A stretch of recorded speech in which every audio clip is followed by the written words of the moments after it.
staiga va šitą taurę, jinai spindi apšvietus. Dešimtis medalių ir taurių kosminio modeliavimo būrelio nariai iškovojo pasaulio ir Europos čempionatuose. Paskutiniai laimėjimai pasiekti prieš porą mėnesių vykusiame pasaulio čempionate Baikonūre. Maždaug 10 metų radviliškiečiai iš įvairių varžybų negrįžta be medalių. Parodoje, pasak būrelio vadovo, rodomi ne tik medaliai ir taurės, bet ir raketos, su kuriomis šie apdovanojimai iškovoti. Šis pavyzdžiui modelis yra 3 tik tai kartų sumažintas negu originalus. Jis turi pakilti, atlikti tam tikrą programą ir saugiai nusileisti. Tada skridimas skaitosi saugus. Kosminio modeliavimo būrelis įkurtas beveik prieš 40 mečius.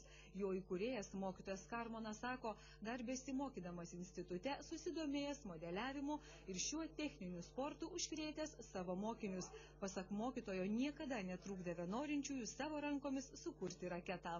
Įaugę viskas į kraują, jau yra kelinti metai dirbam. Paprasčiausiai pripratę krapštytis, kažką gaminti, pastoviai kažką daryti.